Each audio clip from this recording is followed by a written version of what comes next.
wabarakatuh. Selamat malam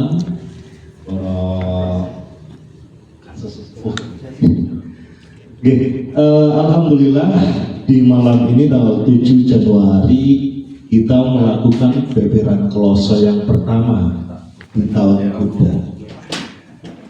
Beberan kloso sendiri adalah kegiatan rutin bulanan yang diadakan oleh Lembaga Seniman, Budayawan, dan Muslimin Indonesia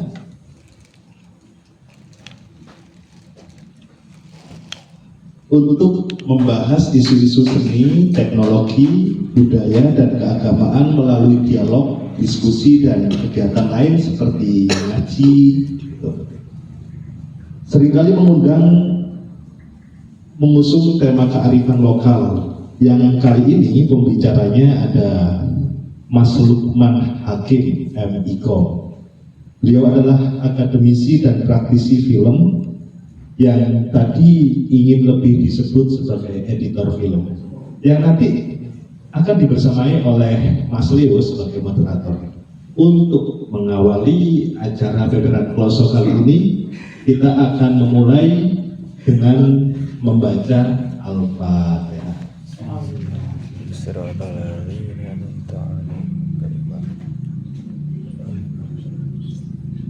Selanjutnya mari kita berdiri untuk menyanyikan lagu Indonesia Raya dan Ya Lalwatan. Akan dipimpin oleh Mbak Novi. Langsung kawan pun, monggo.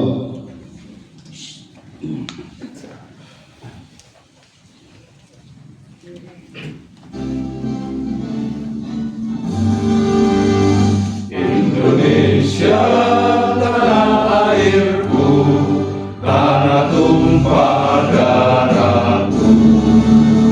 Di sanalah aku berdiri, jadi pandu ibuku.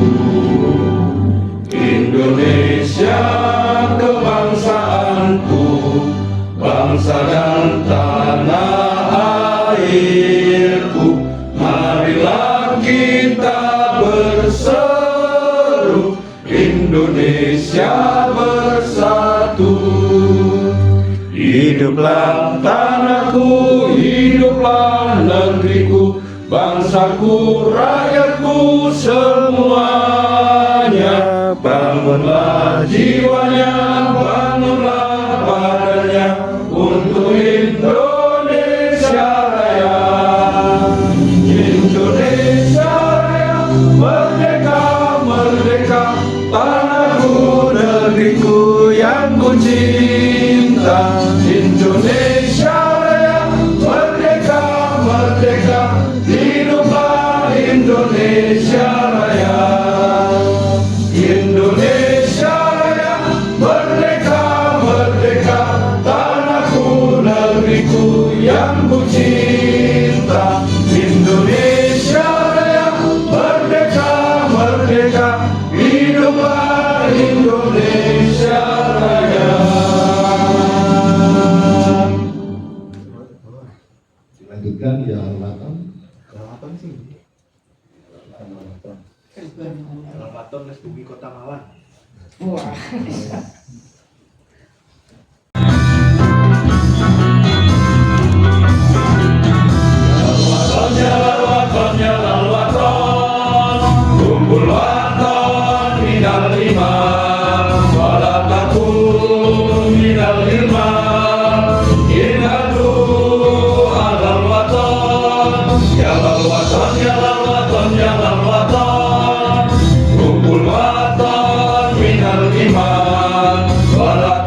silakan dan sudah boleh.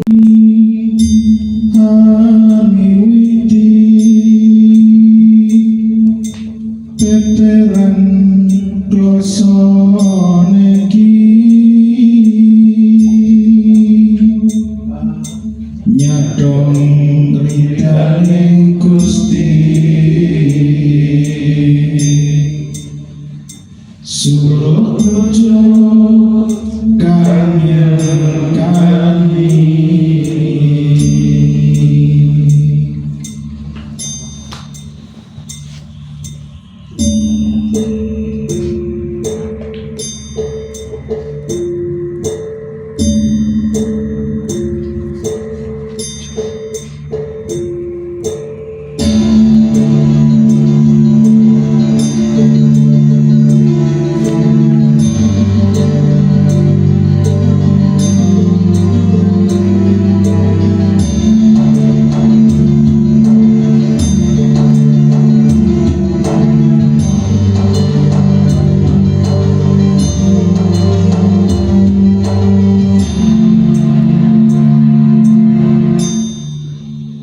Niat ingsun memuji yang nyebut nama yang sukma paling murah ing dunya mangke tembe akhire akhirat kang pinuji datang pekat ganjar wong kawelas sayun panapura wong kang dosa panapura wong kang dosa.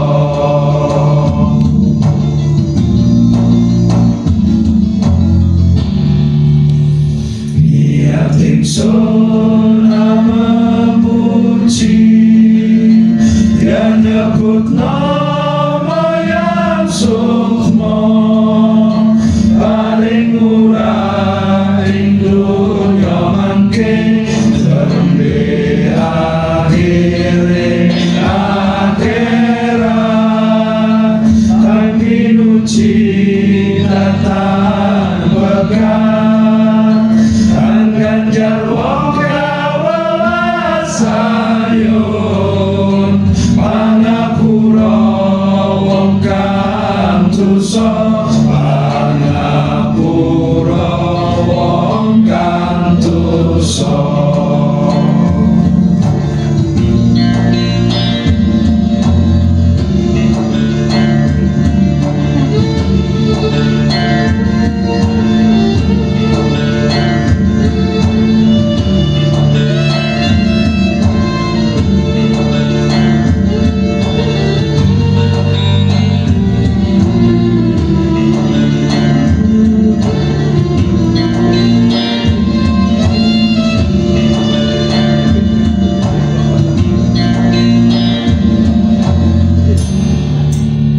Sampune muji yang miji salam kunjuk kanjeng Nabi Muhammad Khatamul Anbiya lan khulafaur rasyidin Sayyid Abu ingkang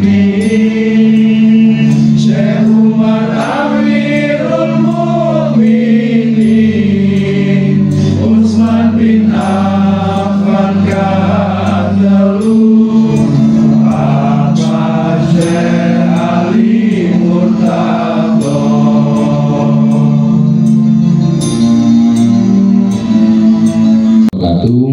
Salam. Bismillahirrahmanirrahim. Alhamdulillahirabbil alamin wassalatu wassalamu ala rasulillah sayyidina wa maulana Muhammadin wa ala alihi wa sahbihi ajmain amma ba'du.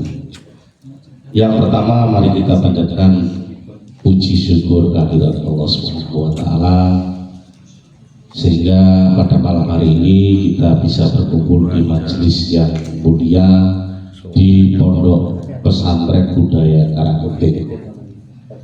Yang kedua, sholawat serta salam tidak lupa kita curahkan ke junjungan Nabi besar Nabi Muhammad SAW, sehingga kita semua di sini bisa membedakan mana jalan yang lurus, jalan yang benar dengan jalan yang gelap atau menyimpang. Alhamdulillah kita malam ini bertemu kembali di PPR Ploso yang kesekian kalinya. Yang terhormat Bapak Ketua Dinas Bumi Kota Malang, Gus Fatul Pranata Praja, dan para Dewan Pakar, ada Kisuta, ada Bapak Sindu, dan para pengurus Dinas Bumi Kota Malang, serta para santri Pondok Pesantren Karangkeding, dan juga para hadirin sekalian yang malam hari ini hadir di pertemuan PPR Ploso. Selamat datang Gus Lukman. Saya perkenalkan, Gus Lukman ini sebenarnya sangat jatuh cinta dengan Pondok Karangkeding. Soalnya ono selawat ya, ono puji-pujian. Beliaunya ini suaranya sangat keren sekali. Enak nek ada ya enak, sholawatan ya enak.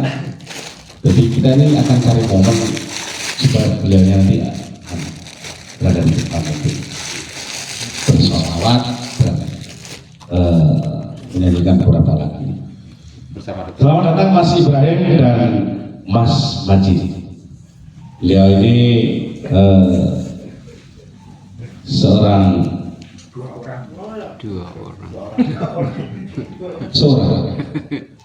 mahasiswa berasal dari Nigeria, dan beliau Mas Majid mahasiswa berasal dari Sudan. Selamat datang di Pondok Pesantren Budaya Karangkeding. Pondok yang mungkin berbeda dengan pondok-pondok yang lain, bahkan yang ada di Sudan atau di Nigeria. Ini pondoknya para seniman. Jadi pondok yang tidak hanya ngaji Al-Quran, tidak hanya ngaji kitab-kitab yang membahas tentang keagamaan, tapi juga seni, budaya, dan kearifan lokal yang ada di Nusantara. Malam ini kita hadirkan Gus Lukman. Beliau ini akademisi dan praktisi film. Saya bertemu beliau ini kebetulan sutradara saya, sekaligus kemarin kita juga kita produksi atau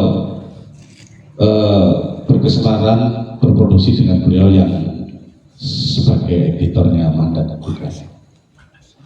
Nanti kita closing ya Mandatnya. Iya, belum nobar itu, belum nobar. Officially. Iya, nanti Premier, world premier.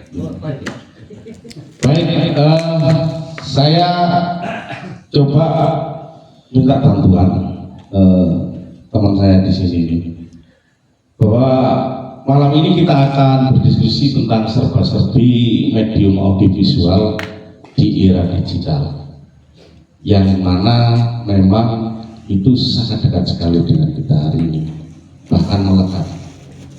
Mungkin bisa dihitung 1-2 orang yang tidak berteknologi, tapi yang berteknologi mau pasif atau aktif sepertinya hampir seluruhnya hari ini di Indonesia kita bisa melihat seperti itu. Menyoroti keberagaman bentuk, fungsi, dan perkembangan media audiovisual memang semakin pesat seiring kemajuan teknologi digital. Medium audiovisual tidak lagi terbatas pada film atau TV konvensional, tetapi telah merambah ke berbagai platform digital seperti media sosial, streaming, dan lain sebagainya, sehingga hingga konten interaktif berbasis realita virtual dan augmented reality. Di era digital, audiovisual menjadi bahasa utama komunikasi, bahasa utama ekspresi, edukasi, hiburan, hingga advokasi sosial karena kemampuannya menggabungkan gambar, suara, teks, dan gerak secara simultan dan emosional. Jadi tema ini juga mencakup bagaimana atau perubahan cara produksi, distribusi, dan konsumsi karya audiovisual. Yang ini lebih, mungkin kalau kita lihat di sini sangat demokratis, partisipatif, dan cepat, serta menantang, baik menantang kreatornya ataupun para netizennya. Mungkin itu permulaan. Jadi ada beberapa barangkali yang jauh lebih dekat ketika kita membahas ini di dalam lingkungan kita atau sekitar kita, seperti apa medium audiovisual di era digital.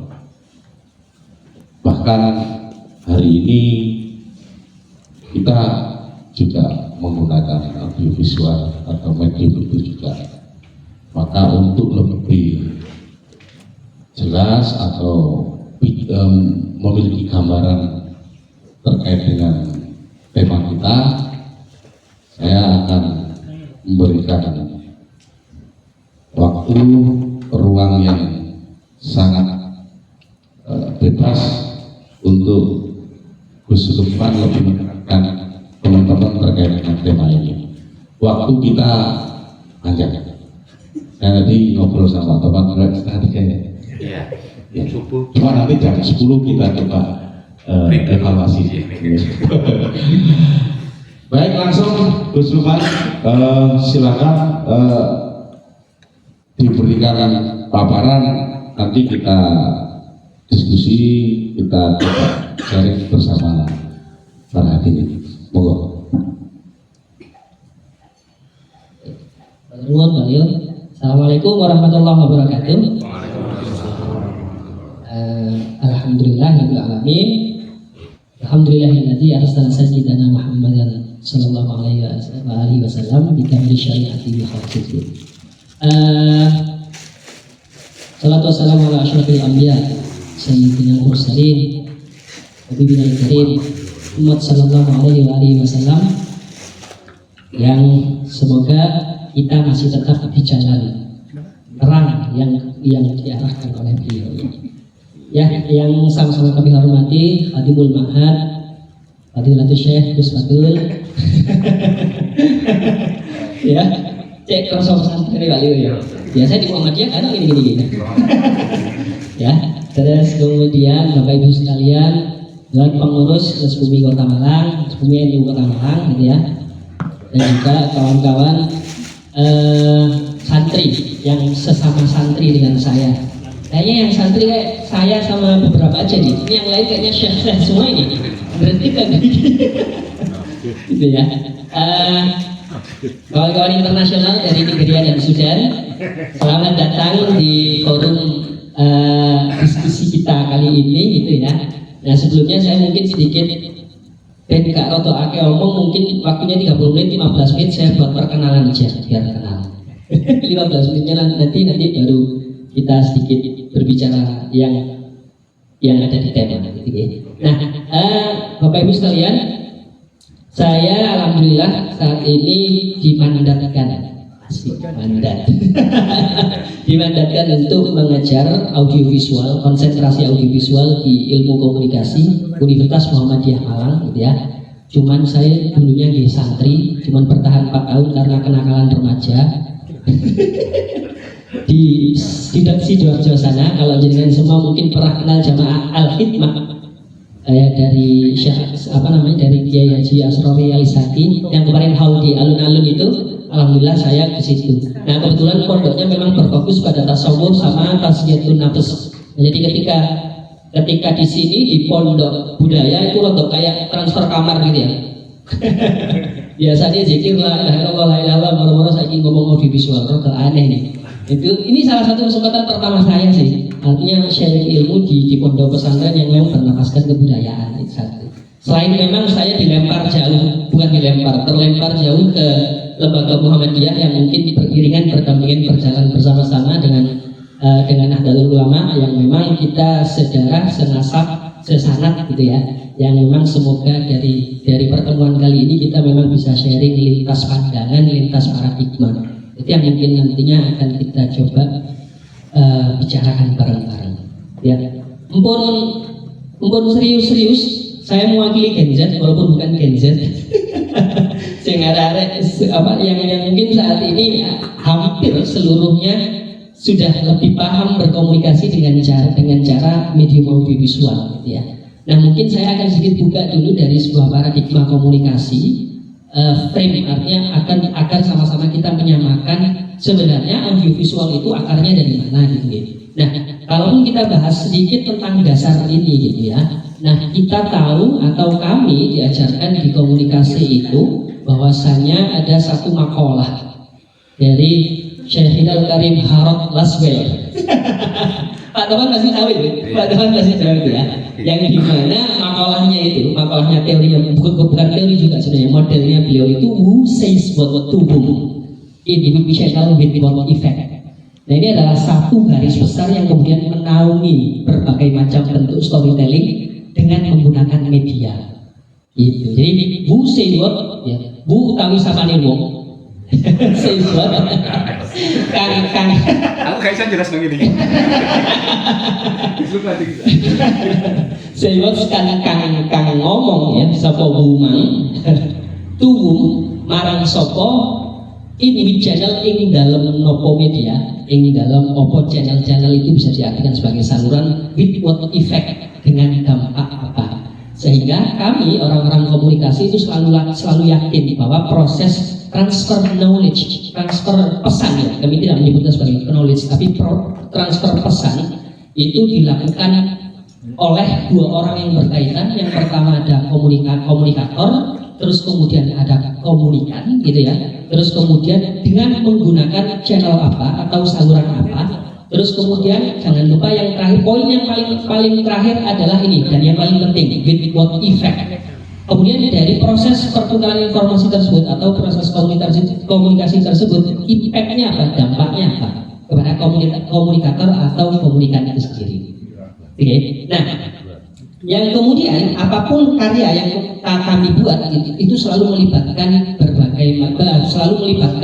dan mempertimbangkan 5 elemen yang kemudian kita sepakat di awal tadi itu sebagai paradigma komunikasi. Nah, kemudian jauh sebelum teknologi motion image gitu ya, gambar bergerak ya, kita coba telusuri bahwa film itu sebenarnya kan atau audiovisual, film itu berasal dari teknologi gambar bergerak, di mana menciptakan ilusi imajinasi yang kemudian membuat seolah-olah di dalam frame itu atau di dalam apa namanya ya, di dalam layar itu ada dimensi tersendiri yang hidup gitu ya. Makanya kalau kita itu orang-orang film kan berusaha menghidupkan film, artinya ya film itu bagian dari komunikasi itu sendiri. Dia berbicara, terus kemudian juga kira-kira dengan film itu dampaknya apa? Kita mau minta dampak apa? Nah, sebelum sana film itu dulu dari motion image bergerak, terus kemudian teknologinya disebut sebagai film gitu ya, tapi kita di dunia audiovisual sepakat menyebutnya sebagai sinema. Sinema itu sebuah perangkat berkomunikasi menggunakan medium teknologi film. Cuman sedemikian rupa berjalan ya memang kita menyebutnya film gitu ya. Terus kemudian pandangan Amerika mengatakan itu moving image gitu ya. Ya yang sebenarnya sama saja, Kemudian di tahun 50-an datang teknologi televisi yang dimana televisi ini menjadi sebuah medium sehingga kita bisa kategorikan bahwa televisi ini menjadi media massa yang waktu itu mungkin masih single channel atau satu kali interaksi gitu ya, orang nggak bisa langsung feedback, orang nggak bisa langsung feedback sama si komunikatornya, yang kemudian berkembang menjadi yang kemudian kita sebut hari ini sebagai media baru, yang disebut sebagai atau terkenal istilah media sosial, di mana setiap orang itu bisa melakukan feedback secara langsung, baik menggunakan teks ataupun menggunakan platform atau teknologi audiovisual itu juga. Ya, jadi ini dua hal yang paling penting kita pelajari. Bahwa komunikasi, sudut pandang komunikasi menempatkan audiovisual sebagai media. Nah, sedangkan audiovisual sendiri itu adalah bagian dari teknologi. Sehingga orang-orang yang kemudian ingin berbicara melalui platform audiovisual, dua syaratnya. Yang pertama ngerti mau ngomong apa, yang kedua nggak boleh kacau teknologi otomatis, karena perangkatnya adalah teknologi. Gitu. Kemudian pandangan lain dari sebuah platform audiovisual ini, kita sepakat atau kita orang-orang film atau orang-orang audiovisual itu sepakat bahwasanya medium audiovisual itu punya bahasa, Bapak Ibu, punya bahasa seperti paragraf. Ya. Jadi kita meyakini, bukan kita meyakini ya, meyakini materi ngalang-ngalang iman kok ya. Jadi kita diajarkan bahwa setiap susunan shot itu sebuah perangkat satu gambar gitu ya. Satu gambar yang dimana dia disusun-susun hampir sama strukturnya seperti paragraf. Jadi satu shot, dalam satu scene ada beberapa shot gitu ya. Dalam satu sequence ada namanya sequence, ada beberapa scene. Scene itu meliputi ruang dan waktu, gitu ya. Terus kemudian jadi beberapa scene ada beberapa shot. Shot itu adalah gabungan-gabungan gambar yang membentuk satu struktur scene namanya. Ya. Ada scene, ada shot, tapi dot dan segala macamnya nggak ada. Ada yang cuma dua itu. Nah itu yang kemudian dalam platform visual atau dalam platform film, kita mimpinya film aja mungkin biar lebih kompleks, karena memang film adalah dunia teknologi audiovisual pertama yang lahir di media komunikasi ini. Nah, setiap satu sequence itu kita anggap saja satu paragraf atau satu cerpen gitu ya. Nah, dari setiap satu cerpen itu kan pasti di breakdown lagi ada paragraf gitu ya. Terus kemudian dalam satu paragraf di breakdown lagi ada kalimat. Sama analoginya seperti itu. Jadi setiap shot itu kemudian dikembangkan menjadi satu scene, satu konteks ruang dan waktu ya. Terus kemudian setelah scene itu kemudian digabungkan, makanya kalau kita nonton di bioskop itu kan kita nunggu ya, habis ini ngapain, habis ini aktor ini ngapain, habis ini karakter ini ngapain gitu ya. Jadi yang sebenarnya yang kita tunggu adalah scene-nya gitu ya, paragrafnya. Karena dalam satu paragraf ada sambungan-sambungan kalimat. Nah, satu shot itu sambungan-sambungan kalimat itu bisa dianggap sebagai representasi kalimat-kalimat itu. Gitu. Nah, sehingga itu yang kemudian menjadi bahasa film bagi kami. Sehingga ketika kita sudah membahas tentang bahasa film, maka mau nggak mau kita akan membahas tentang storytelling, gitu ya. Karena ada bahasa perangkatnya untuk apa? Ya untuk bercerita, ya. Sehingga kita menyebut medium audiovisual itu disebut sebagai sekarang anak-anak Gen Z menyebut sebagai visual storytelling. Gitu. Visual storytelling itu ya banyak perangkat, elemennya banyak. Kalaupun kita bagi ke beberapa elemen, ada elemen audio, ada elemen editing, ada elemen sinematografi. Apa itu sinematografi? Sinematografi adalah alat atau teknik ilmu tentang teknik menggambar dengan cahaya. Di atasnya fotografi. Kalau fotografi menggambar dengan cahaya, tapi hanya single image gitu ya. Kalau sinematografi gambar bergerak, ada adegan yang hidup di situ. Nah, itu yang kemudian kami yakini bahwa audiovisual itu sekarang menjadi satu platform bahasa paling encer dan paling paham, paling gampang dimengerti oleh anak-anak muda seperti kami. Bahkan saya kalau ngajar, kadang-kadang anak-anak itu kalau dijelaskan di kelas akan diomongin gitu ya. Apa bahasa yang diomongin itu Pak? Bahasa akan doa gitu. Tapi ketika saya minta untuk nonton satu video tutorial gitu ya, atau untuk nonton satu mini dokumenter gitu ya, mereka jauh lebih paham dengan hal itu, karena memang mereka dari lahir sudah terpaksa mendengarkan atau terpapar dengan audiovisual. Mungkin dari mulai saya lahir gitu ya, di era 2000-an langsung otomatis bangun tidur nonton TV gitu ya, nonton televisi itu, sehingga terbentuklah sebuah pemahaman ketika kita memahami sebuah sesuatu itu melalui audiovisual. Nah, kemudian karya audiovisual itu sebenarnya ragamnya banyak ya Pak Ibu ya. Kalaupun kita bagi audiovisual itu kan berasal dari kata audio dan visual. Visual itu apa yang tampak di dalam screen gitu ya. Apa yang tampak dalam media screen itu ya disebut sebagai visual. Penggunaannya banyak sekali gitu ya. Nah, audiovisual itu sekarang identik dengan videografi sebenarnya, gitu ya. Cuman memang kami para sinematografer atau para filmmaker ini sedikit membedakan ruang antara teknologi videografi yang digunakan di platform YouTube dengan filmmaking, gitu ya. Kalau filmmaking mungkin lebih kompleks karena struktur berceritanya itu dipikirkan sangat matang sekali, dari mulai aktor ini siapa, ada premis gitu ya. Aktor ini siapa, mau ngapain, tujuannya apa, terus kemudian kalau di komunikasi bahkan kita sampai di titik membagi kira-kira target audiensnya siapa agar bisa mengklasifikasi kira-kira film ini atau video ini itu akan mencapai target audiens siapa. Nah, kalau videografi seperti yang ada di kalangan awam ya mungkin hanya sebatas merekam saja gitu ya.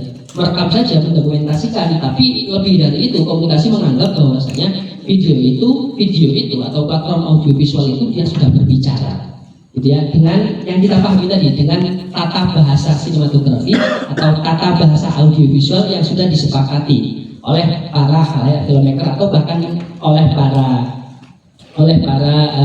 penonton, gitu ya.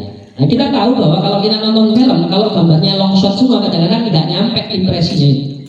Ya, nggak nyampe, harus ada close up. Bahkan ketika gambar itu sudah mencapai titik close up gitu ya, dekat banget sama si aktor tuh nggak perlu mengeluarkan hal-hal yang sifatnya verbal, gitu ya, nggak perlu mengeluarkan hal-hal yang sifatnya verbal, cukup memainkan mungkin mikro ekspresi dengan posisi kamera itu track in pelan-pelan, jalan aja pelan-pelan ke depan, itu akan memiliki makna tersendiri.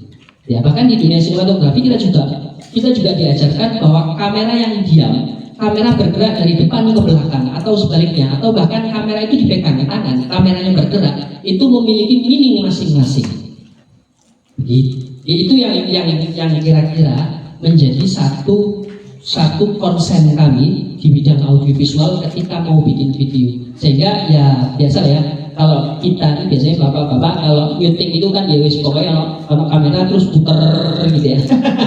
Muter gitu, semuanya di-take. Nah, kalau kami biasanya ya, kalau kami di komunikasi audiovisual khususnya, saya mengajarkan kepada adik-adik bahwa kalau mau ngambil gambar satu-satu, karena ada kalau dia editing satu shot, kemudian berpindah lagi, kalau mau dekat satu shot lagi, ya, kemudian pindah lagi satu shot. Nah, dari beberapa shot tadi itu dirangkailah jadi satu paragraf yang menarik untuk menceritakan sesuatu. Gitu. Kira-kira itu dulu pengantar tentang audiovisual dan pengertian kita terhadap medium audiovisual yang dari sudut pandang komunikasi. Gitu Pak Leo. Monggo Pak Leo, silakan. Keren Pak.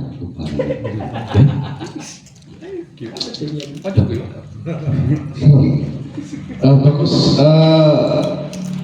Banyak sekali yang disampaikan Gus Lukman ini yang mungkin bagi orang awam itu ada beberapa hal yang baru ditemukan malam ini. Jadi mau nggak mau hari ini memang apalagi berbicara generasi Z ya, atau gen Alpha yang secara nggak langsung apa yang disampaikan Bapak Lukman ini itu sangat dekat sekali dengan mereka. Mungkin kalau kita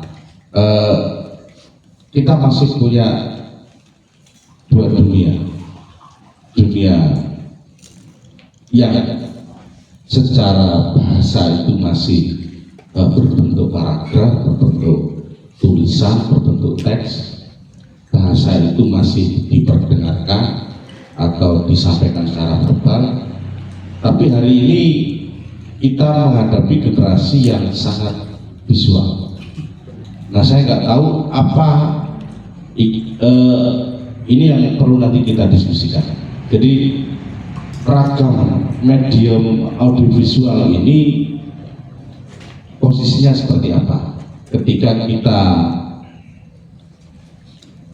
kedudukannya bahwa bahasa yang kita hadapi sekarang ini adalah bahasa visual, karena mau nggak mau itu jauh lebih interaktif, mungkin jauh lebih bisa dinikmati seperti itu. Jadi saya akan membuka termin, kita berdiskusi tentang banyak hal. Jadi terkait dengan pembukaan yang disisir dari Romo Laswir tadi ya. Siapa mengatakan apa, melalui saluran apa, kepada siapa, dengan dampak apa, itu tentu hari ini kita berhadapan dengan situasi-situasi yang perlu kita cari benang merah sehingga kita tidak gagap menggunakan media audiovisual, juga tidak gagap menghadapi generasi-generasi berbeda setelah kita. Saya persilahkan dari mana saja. Saya pengennya semuanya ngomong karena saya sudah waktunya setengah 3, cukup insya Allah. Urut dari sini atau dari kelas internasional berapa? Dari sana. Oh, ini tergantung moderator. Jadi macam mokong. Ya, tentu Mas Ibrahim juga mendengar apa yang disampaikan oleh Mas Usman. Barangkali juga bisa sharing dengan negara asal, dengan Saya suka share. nggak suka sharing, suka istri. Saya suka share. Iya. Tapi untuk ini sepertinya ini mulai dari sana. Ngatur. Nggak suka sharing tapi suka usul ya. Bagus juga. Mas Fadlun yang mic wireless itu bisa mana ya? Bisa. Mic yang baterainya bisa. Iya, karakteristik pondok ini. Baterainya. Itu. Maksud saya kalau ini terbatas nggak bisa jalan ke sana. Iya. Tidak menunggu mic dulu nggak apa ya? Iya. Ya, jadi ini kita sudah sepakat dengan awak narasumber. Iya. Kita tidak sedang menawarkan, tapi langsung setuju. Sepakat ya. Tadi ada pertanyaan dari Ning Naila mungkin seputar apa tadi? Iya, satu. Oh, iya. Satu. Mungkin dari sana dulu. Sambil menunggu teknologi mikrofon, Audio. ya audio. Saya persilakan Bapak Topan sebagai praktisi film seperti yang disarankan Pak Lukman untuk bisa mengawali, menambahkan atau memberikan pemantik isu yang mungkin lebih fokus mengerucut. Saya persilakan. Ya. Bisa. Terima kasih. Ini sudah langsung. Hobi mendapatkan malam untuk bisa sharing pada malam hari ini.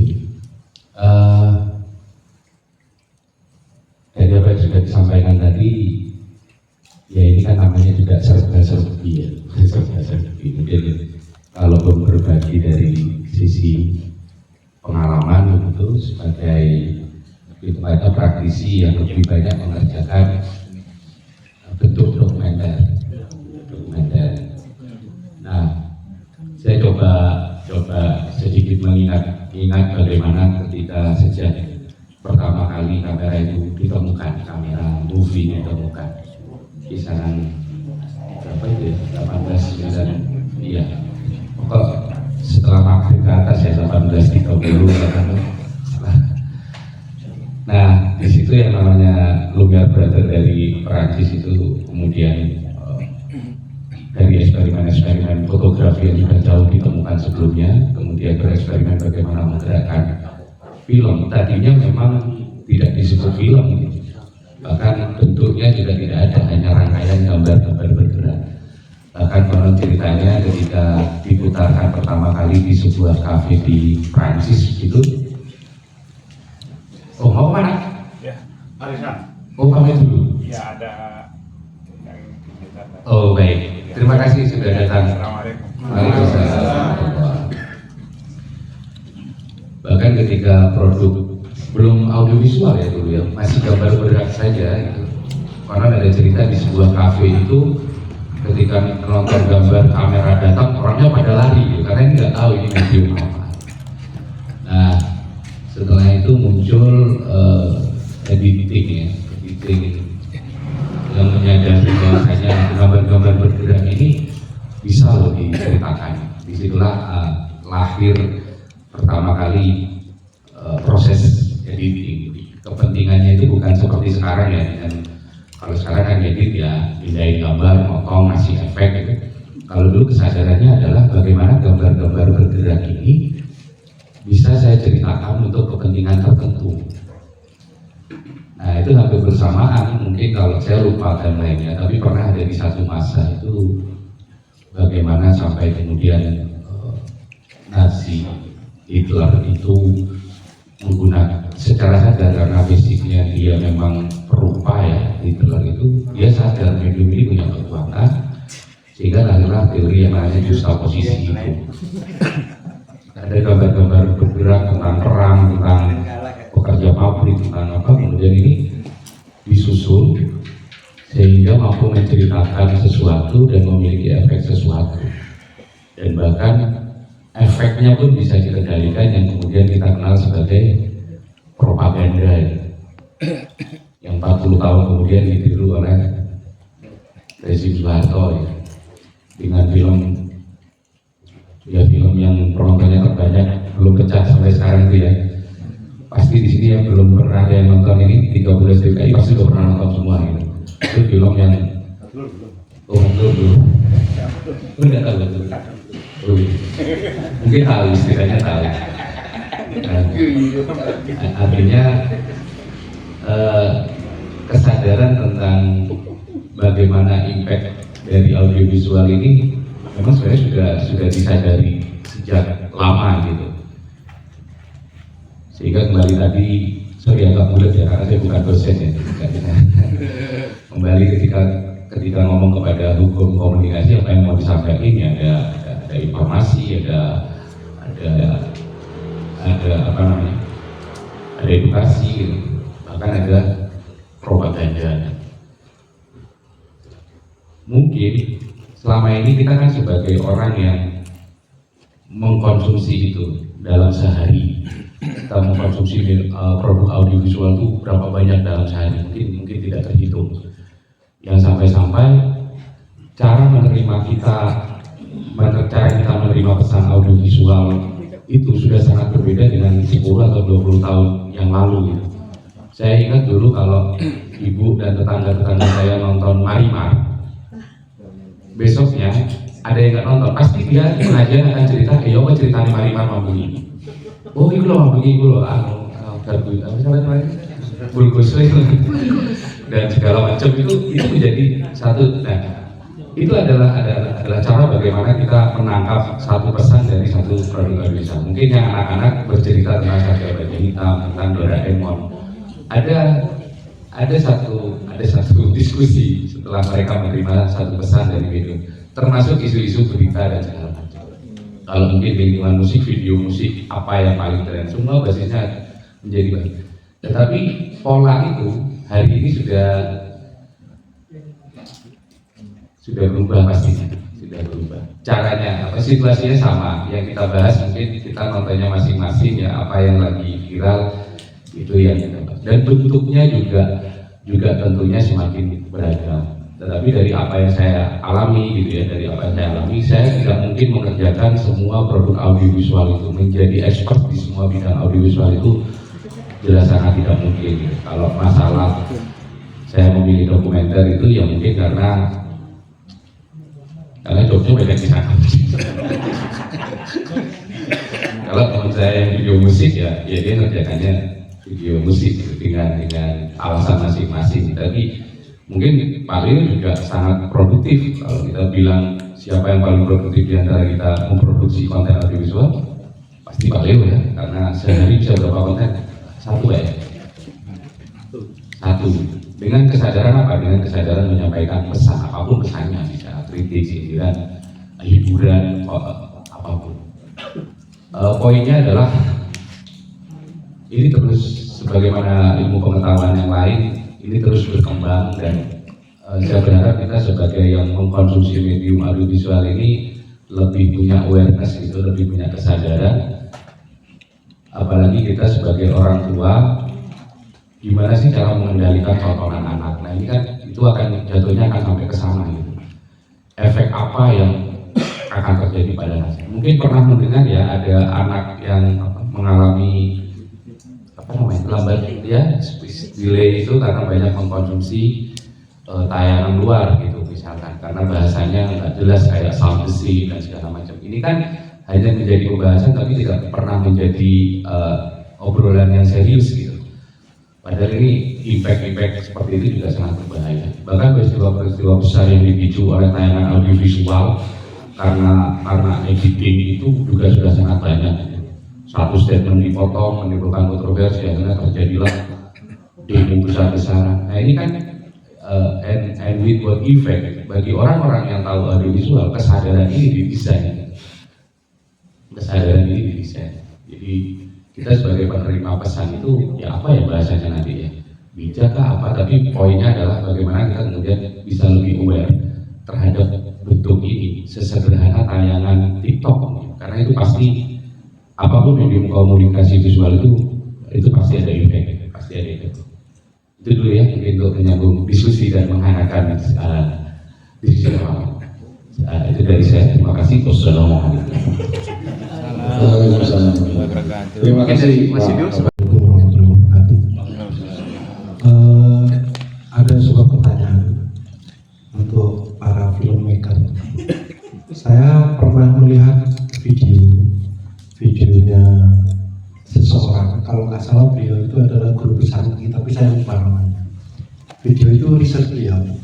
Nah ini berbicara tentang ini Gen Z dan Gen Alpha. Nah ketika para filmmaker ini segmentasinya nanti ke Gen Z, sementara Gen Z ini kata beliau, menurut riset beliau, Gen Z itu adalah overly estetik. Jadi mereka itu sudah tidak perlu dengan estetika. Ciri-cirinya cuma 3. Yang penting ada menyedihkan. Tidak peduli dia apa storytellingnya itu, urutan ceritanya seperti apa. Terus horor. Yang ketiga itu horny. Horny itu yang menstimulus untuk goyang-goyang. Nah mereka menurut riset beliau fokusnya pendek-pendek dan mereka gampang jenuh bahkan gampang capek. Apakah ada kerisauan bagi mereka atau akan masih mempertahankan bagaimana kalau mau memproduksi film layar lebar atau yang masih berdurasi panjang? Ada kerisauan tersendiri atau ada strategi sendiri untuk meraih ketika segmentasinya adalah para Gen Z? Kalau menurut saya ini kan perlu juga diraih. Tidak mungkin para filmmaker itu segmentasinya untuk yang Gen Z, karena generasi penghuni peradaban ini adalah Gen Z dan Gen Alpha sekarang. Pertanyaan saya itu untuk sementara. Terima kasih. Assalamualaikum. Sebelum dijawab pertanyaannya Pak Sidi, jadi saya ingat beberapa fenomena tahun kemarin dan tahun-tahun sebelumnya. Kalau kita ingat mungkin ya, kalau artinya kita balik dulu ke kekuatan bahasa visual, bahasa audiovisual. Bagaimana ketika kalau kita ingat bersama-sama mungkin agak sedikit agak sedikit masya Allah ya, waktu itu yang kasus tentang Gus Miftah sama pedagang estet. Kalaupun pada tayangan pendek tersebut tidak ada shot yang mengarah, ya, tidak ada shot yang mengarah ke penjual estet, mungkin tidak akan jadi seviral itu.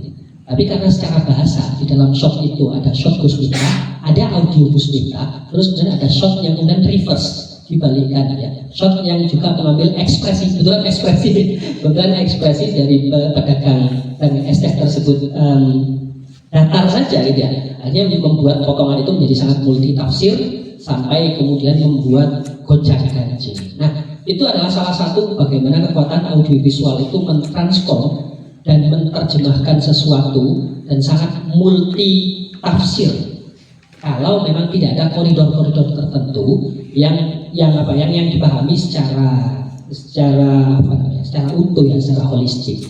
Nah, makanya kalau saya nyambung ke pertanyaannya Mbak Senjung, kalau saya pribadi Mbak Senjung sebagai orang yang memang memilih audiovisual ini di bidang video corporate dan juga film ya, yang memang kebetulan dia punya kaidah-kaidah tertentu, tata bahasa tertentu yang memang secara umum kan bahasa audiovisual itu universal ya.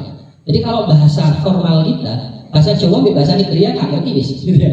Tapi kalau bahasa film shot itu sudah pasti mewakili kalimat khusus kalau dalam bahasa Indonesia. Ya. Terus kemudian penataan shot editing itu kalau kita pahami lebih lanjut lagi, editing itu ditata atau shot itu memiliki makna konotatif dan denotatif sama seperti bahasa Indonesia. Ketika nyusun dimulai dari kalimat umum dulu atau dimulai dari kalimat khusus dulu, itu mungkin pakem yang kemudian dipahami yang harus dipahami lebih lanjut oleh orang-orang awam bagaimana kemudian shot-shot tersebut dituturkan. Nah, hingga kemudian kesimpulannya adalah terdapat dua hal ya yang memang harus dibatasi. Gitu ya. Kami di orang-orang komunikasi selalu menggunakan media planning gitu ya. Jadi setiap apapun yang mau kita transfer ke publik itu selalu kita breakdown dengan media apa kepada siapa. Sehingga mungkin kalau pada akhirnya film itu ya, kalau mungkin pada akhirnya film itu tidak relevan di media sosial, tapi dia masih relevan di teater. Karena bentuk pertunjukannya berbeda. Karena terus kemudian medium komunikasi, cara bertutur komunikasinya dia punya pakem tersendiri. Berbeda dengan medium audiovisual yang kemudian liar sekali dan berkembang di media audio di media sosial.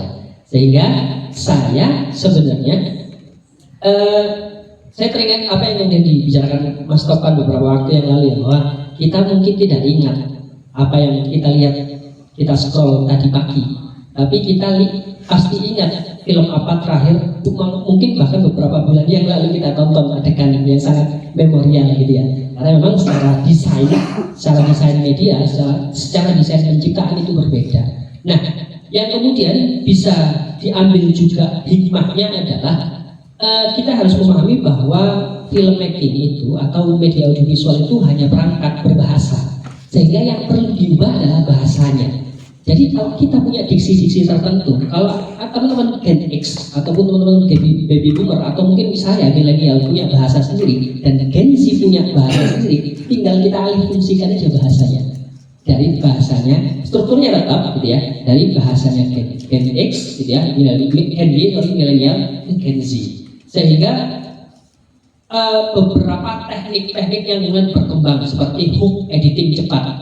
Ya, orang tua kalau disuruh nonton editing cepat ya pusing gitu. Tapi anak zaman sekarang senang banget aku gitu ya, cara editing. Nah, mungkin itu yang kemudian bisa kita olah sebagai seorang filmmaker agar masih dapat relate dengan target audience yang memiliki kaidah berbahasa lebih berkembang. Saya tidak berbicara berbeda, tapi mungkin saya memilih kata-kata berkembang daripada kita gitu ya. Dan sehingga itu yang kemudian teknik-teknik itu yang kemudian terus berkembang secara cepat, terutama di medium audio, di medium media sosial. Kalau ngomong media sosial, kebetulan istri saya media sosial spesialis yang mungkin 10 tahun yang lalu nggak ada kerjaan ini ya. Saya juga baru tahu ini. Jadi ada kerjaan, biasanya namanya media sosial spesialis. Dia mendesain bagaimana membuat hook dulu gitu ya, membuat metode interest agar orang betah dalam 5 detik pertama. Gitu ya, makanya ada istilah, ada banyak sekali pancingan-pancingan yang digunakan dalam media audiovisual yang ada di platform media sosial, sehingga sangat berbeda sekali cara bertuturnya. Kalau apa yang kemudian kita lakukan, apa yang kemudian kita terapkan di media sosial, kita terapkan di teater musik, karena screennya besar banget dan tempatnya gelap. Ya, mata manusia mungkin akan capek nonton itu gitu ya. Cuman ketika dikonversi ke media sosial, maka cara berpikirnya beda. Kita nggak bisa menggunakan teknik slow pacing gitu ya. Berpindah gambarnya itu lama kayak di bioskop gitu ya. Sehingga semuanya butuh cepat. Bahkan tadi balik ke kata istri saya waktu itu, bahkan mungkin ke depan gitu ya. Kalau tahun kemarin 2024 dan 2025 kita kenal dengan istilah clipper gitu. Clipper itu potongan-potongan dari video panjang yang dipendek-pendekkan. Nah itu namanya masuk ke dalam elemen digital marketing sebenarnya. Cuman platformnya memang audiovisual itu disebut sebagai clipper. Clipper itu potong pendek-pendek, terus kemudian orang nggak dikasih jeda untuk memahami. Jadi memang cara bertuturnya adalah dengan cara tang dia. Nggak ada spasi 15 berbeda dengan bioskop yang memang ada spasinya di beberapa dialog gitu ya. Kalau di media sosial sama sekali gitu ya. Nah, tahun 2024 2025 kita banyak sekali terpapar dengan clipper. Ke depan orang akan jauh lebih senang nonton yang disebut sebagai raw media. Apa itu raw media? Media sosial mungkin akan lagi dipenuhi oleh bahan-bahan media sosial, bahan-bahan audiovisual yang sudah lagi tidak diedit. Contoh paling sukses ya. Kalau ngomongin platform audiovisual adalah kontennya Fadil Jaidi. Pernah tahu begitu? Ya yang dia sama bapaknya yang orang Arab itu sangat efektif sekali sebenarnya. Sangat efektif sekali untuk platform media audiovisual dia. Dia bercerita tentang hari-harinya dia, terus kemudian sekarang banyak sekali kalau ngomongin audiovisual media sosial itu yang mungkin bahkan nggak butuh diedit. Jadi kayak peristiwa suaminya ngapain, biasanya kan lagi banyak akun, nggak tahu yang lewat di algoritma saya pasangan-pasangan suami istri gitu ya, keseharian mereka yang memang nggak perlu diedit. Berbeda sekali kalau ngomongin audiovisual memang kita sangat segmented sekali. Memang sebenarnya target audiens kita itu siapa sih gitu ya. Nah, kalaupun yang didesain terus kemudian dibikin estetiknya bagus dan segala macam, biasanya berkaitan dengan promosi gitu ya, berkaitan dengan beberapa kaidah-kaidah yang memang itu ada nilai lain daripada hanya sekedar tontonan visual gitu. Nah, itu yang saat ini mungkin banyak sekali berkembang dan memang bahasanya mungkin kalau orang awam akan pasti kalang kabut ketika tidak membedakan ruang-ruang medium itu sendiri gitu ya. Nah, kami di komunikasi sudah terbiasa dengan cara memilah dulu sebelum akhirnya kita produksi. Jadi harus dipilah dulu, mau bikin series artinya outputnya apa? Outputnya YouTube gitu ya. Bahkan termasuk subtitle gitu ya. Subtitle itu sangat berpengaruh sekali sekarang. Caption atau subtitle itu sangat berpengaruh sekali. Sehingga unsur teks itu sangat dibutuhkan sekali dalam medium audiovisual yang secara screening pandangan mata itu lebih kecil daripada yang ada di bioskop. Kalau di bioskop mungkin kita nggak perlu subtitle yang gimana, yang nggak terlalu proper juga ya. Kalaupun bahasa Indonesia dan targetnya orang Indonesia, cukup sediakan gambar yang jelas, audio yang dramatis gitu ya, orang sudah akan into ke dalam ceritanya. Tapi kalau dalam dunia audiovisual yang lain, seperti yang didistribusikan di platform gadget, ya cara bertuturnya berbeda. Sehingga kesimpulannya adalah yaitu tadi, ketika kita mau membuat sesuatu berdasarkan paradigma komunikasi, harus membagi dulu media apa yang akan jadi outputnya serta siapa audiensnya. Gitu. Saya jadi ingat ya. Jadi mungkin Indonesia itu kalah sama Malaysia kalau soal doktrin anak kecil, karena ponakan saya, sepupu-sepupu saya lebih lancar berbahasa Malaysia ya, karena nonton lebih dikit daripada berbahasa Indonesia yang baik dan benar.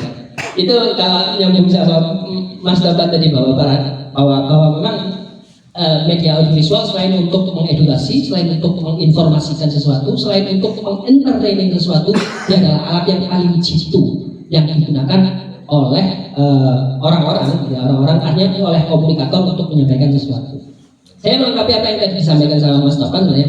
Jadi di editing itu ditemukan di 1914, kalau nggak 1912. Nama filmnya Trip to the Moon. Sutradaranya namanya George Mills. George Mills itu kebetulan dulunya adalah tukang sulap Bapak Ibu. Tukang sulap. Jadi dia bikin film dan menemukan teknik editing. Cerita berdasarkan teknik editing itu. Artinya gambar dirangkai-rangkai. Itu untuk kebutuhan pertunjukan sulapnya dia waktu itu. Gitu. Kalau kamera yang tadi sudah dijelaskan ditemukan sekitar 1890-an, kamera bergerak dan editing ditemukan 1914, artinya di saat yang hampir bersamaan dengan Perang Dunia I, yang kemudian banyak sekali ditiru sehingga terus kemudian muncul beberapa, apa bahasanya, kalau di film itu muncul beberapa jenis aliran film yang sekarang yang kemudian berkembang sampai saat ini. Dia ada jenis dokumenter, ada jenis fiksi pun ada berbagai macam genre. Terus kemudian dokumenter ada berbagai macam pendekatan lebih detail lagi, terus kemudian ada eksperimental gitu ya. Di fiksi sendiri ada realis, ada surrealis, ada neorealis dan segala macam. Tergantung dengan pendekatan. Tapi poin utamanya adalah kita kembali ke tadi bahwa setiap gambar, setiap shot itu adalah rangkaian bahasa, sehingga itu yang kemudian menjadi senjata atau menjadi perangkatnya komunikator gitu ya untuk ngomong sama orang lain ya. Itu yang jadi poin utama jadi yang dibahas barusan. Monggo ya. Ya, itu ngeluh. Syutingnya ya ini. Ada balikan dari Pak Sindu. Yang jelas saya mencatat ada statement menarik yang perlu kita garis bawahi. Ketika kita menghadapi situasi medium audiovisual ini, kita mendapatkan situasi kalang kabut.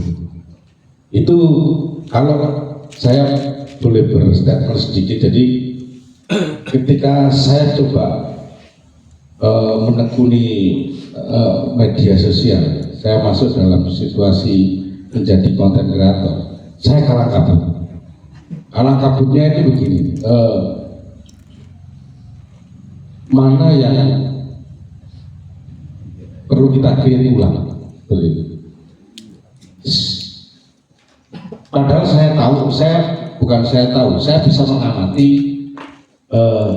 hampir mendekati juga bahwa konten ini pasti FYP atau pasti viral. Ini pasti enggak. Ini kok nggak viral? Ini pasti ada yang ngeblok, ada yang menutup dan sebagainya. Hal seperti itu yang mungkin Densi juga sangat paham, jauh lebih paham daripada kita, karena dia lebih punya waktu untuk itu. Mereka lebih daripada apa yang disebut dengan mengamati, tapi jauh lebih menikmati. Nah, ini yang mungkin yang tidak bisa kita, nggak tahu ya, bisa saja bahwa kalau bicara algoritma tadi itulah yang menentukan tontonan mereka gitu. Jadi kalau tontonannya yang dilihat itu yang dia sukai, yang dia senangi, maka ya itu yang muncul. Maka kalau saya berbicara bagaimana cara kita membentengi atau kayaknya itu juga ada sedikit kesulitan. Walaupun toh pada akhirnya konten ini sama-sama banyaknya gitu ya. Konten yang edukatif banyak, yang horny kultural juga banyak, yang drajing juga banyak. Yang ditonton bahwa drajing ya itu kan drajing terus. Walaupun ini ada. Nah ini yang saya juga kadang itu bingung. Ini bagaimana ya? Peran siapa yang bisa mengatur ini selain bahwa itu sebagai sebuah industri bisnis?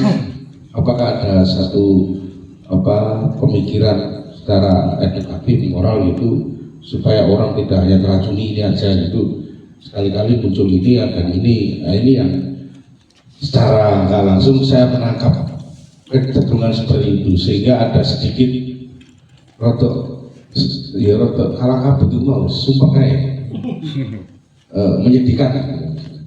Nah ini mungkin yang barangkali bisa jadi satu pemantik lagi, atau teman-teman punya gambaran lain sehingga kita malam ini mendapatkan satu satu kesimpulan bahwa medium ini harus dikemanakan atau harus disikapi dengan seperti apa sehingga berefek ke orang lain itu nanti jauh lebih positif seperti itu. Monggo tadi Nyonya Ning Laila itu mau menyampaikan. Ya, naskah apa? Ini sudah di urutan. Catatan ini. Bismillahirrahmanirrahim. Assalamualaikum warahmatullahi wabarakatuh. Waalaikumsalam. Kalau yang pertanyaan saya tadi kepada Syekh Taufan itu terkait dengan naskah atau skrip, karena memang kalau untuk pembuatan atau penulisan naskah teater saya beberapa kali membuat, tapi kalau untuk skrip film saya masih belum paham bagaimana. Tapi tadi sudah terjawab, sedikit banyak sudah terjawab. Mungkin hanya tinggal saya mencari lagi lebih banyak contohnya, kemudian coba saya amati dari sana dan langsung praktek membuat, mungkin begitu. Tapi tadi secara teori sudah ada namanya short, ada namanya scene, satu lagi novel, iya.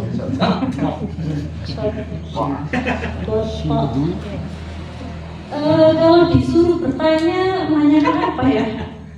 Anu aja. Berhubung sudah membahas tentang media sosial, apakah video-video yang ada di media sosial termasuk TikTok, IG dan lain sebagainya itu, apakah itu termasuk ke dalam film gitu?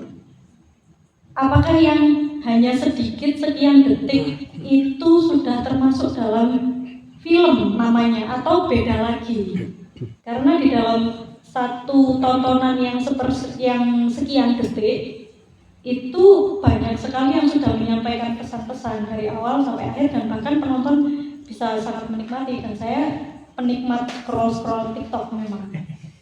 Nah, apakah itu bagian dari film juga? Pertanyaannya. Assalamualaikum warahmatullahi wabarakatuh.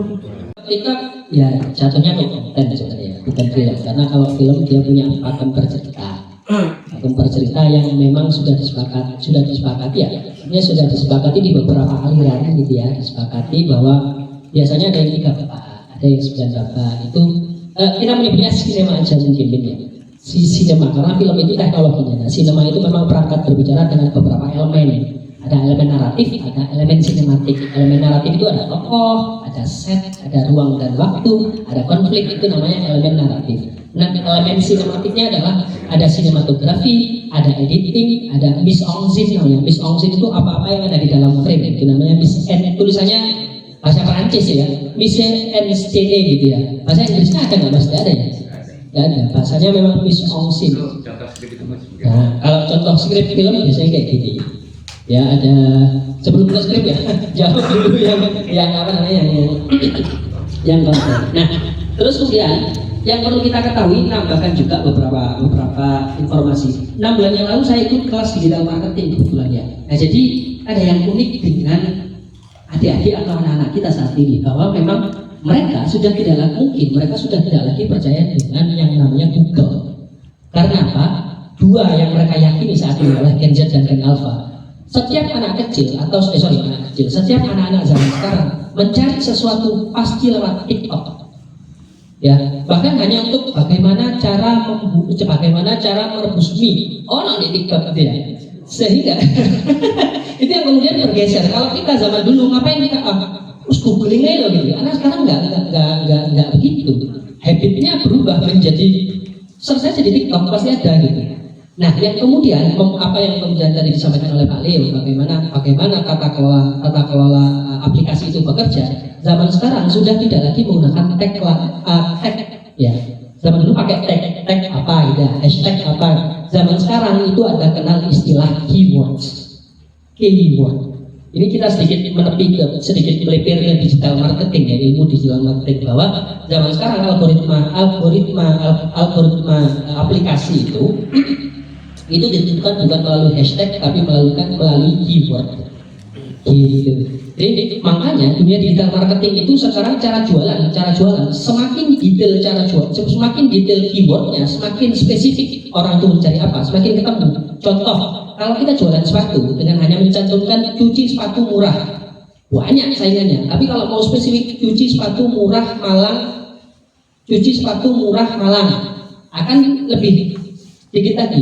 Kemudian kalaupun mau kita sortir lagi lebih spesifik, cuci sepatu murah Malang Karanggenting, pasti ketemu itu brand kita. Biasanya kayak gitu. Sehingga permainan keyword ini sekarang menjadi satu hal yang merubah habit anak-anak Gen Z dan juga anak-anak generasi Alpha. Ketika mereka mau menemukan sesuatu itu pasti melalui hampir 80% melalui TikTok, memang melalui platform TikTok itu. Yang kedua, mereka lebih percaya AI daripada Google. Makanya kenapa kalau kita search di Google ada sudah langsung otomatis diringkas oleh AI gitu ya. Apa yang dibutuhkan informasi oleh si pencarinya. Nah, dua hal itu yang kemudian merubah cara pandang dan juga cara saji. Kami sebagai kreator pasti otomatis berpikir bagaimana cara menyajikan konten audiovisual itu agar orang-orang bisa memahami atau setidaknya menikmati apa yang kita sajikan. Itu yang kemudian tadi nyambung sama apa yang dijelaskan sama Pak Sindu, bahwa memang teknik pengolahan mengemas medium audiovisual ini terus berubah. Karena formulasi ini terus berubah. Bahkan mungkin itu tadi Clipper di 2 tahun kemarin sangat masif sekali hingga membuat Pak Prabowo menang.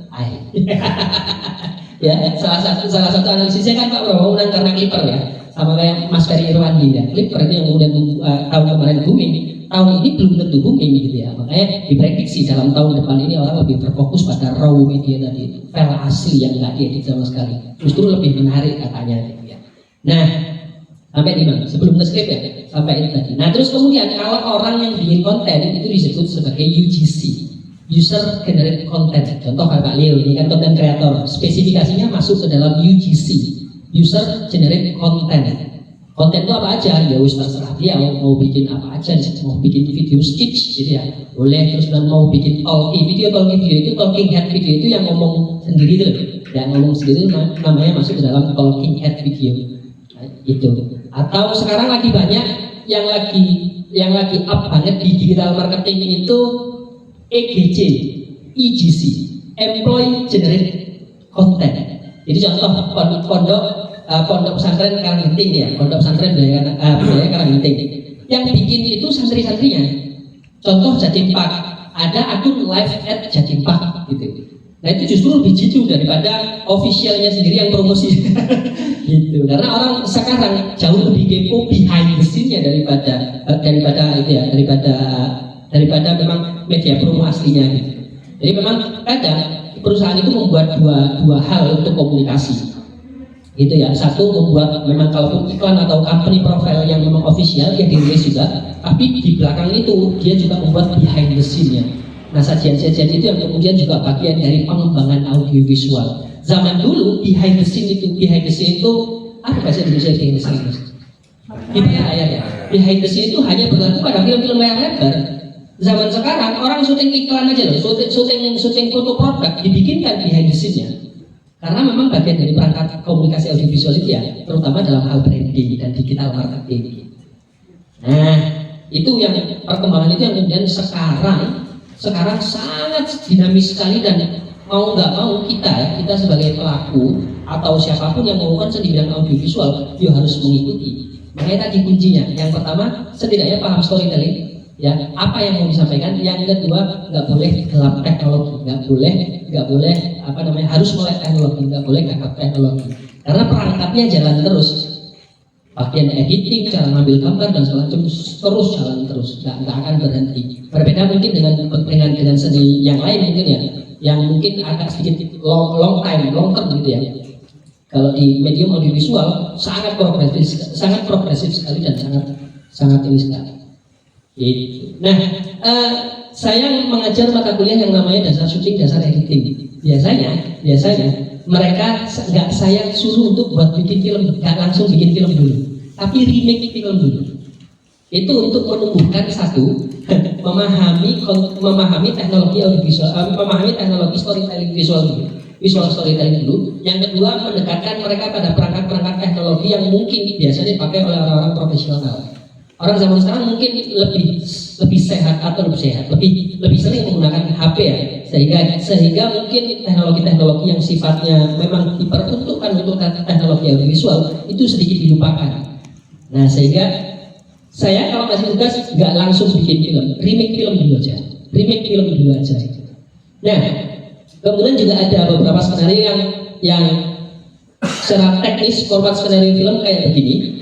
Di atas itu ada head scene, kepala scene. Interior itu menunjukkan ruangan tempat, interior, eksterior, pilihannya dua. Kemudian penjelasannya, explanation dari ruangnya itu tadi, set ruangnya itu tadi. Kemudian waktu, sehingga di dalam heading film itu, di dalam heading skenario itu wajib ada ruang dan waktu. Ya, ruangnya interior, gimana ruangnya di kelas Bima, terus kemudian di itu artinya siang. Boleh ditulis bahasa Indonesia. Nah, gitu. Mungkin kalau di naskah, saya nggak tahu ya, kalau di naskah drama atau di naskah yang lain biasanya kan ditulis di narasinya ya. Kalau di film sudah ada pakem itu, karena itu akan digunakan untuk breakdown jadwal syuting. Gitu. Jadi apa yang kemudian kita lakukan di skenario, bahkan sampai di tahapan skenario itu pun si filmmaker pasti sudah memikirkan kapan syutingnya, jam berapa, gimana, sama siapa aja, gitu ya. Gitu. Di bawahnya biasanya ada lagi, di bawahnya heading scene itu ada ditulis stylenya atau karakternya, gitu ya. Nah, kalau di sini itu sudah masuk ke dalam action, ya. Makanya kalau orang bikin film itu selalu action. Maksudnya apa sih? Action itu adalah adegan. Gitu. Kami di film menyebutnya sebagai aksi ya atau action. Itu ditulis di situ sepasang kekasih 17 tahun. Nah, semuanya dijelaskan. Terus kemudian masuk ke itu yang ada dalam kurung O.S-nya dia, itu nama karakternya, siapa yang lagi ngomong, bawahnya baru namanya dialog. Bawahnya lagi yang kota itu ya deskripsi lagi, action lagi. Terus kemudian ada beberapa istilah-istilah yang kayak OS dan segala macam, mungkin nanti perlu lebih detail lagi kalau bahas itu teknis ya. OS itu off screen, artinya hanya suara saja. Gitu ya. Terus kemudian di bawahnya lagi ada tulisan continue, CONT titik dukur D ya, continue itu adalah lanjutannya. Gitu. Terus kemudian biasanya tidak di naskah film itu di bawahnya nama karakter, di atasnya dialog itu ada namanya parenthetical. Parenthetical itu ekspresi khusus yang mau diarahkan kepada karakter.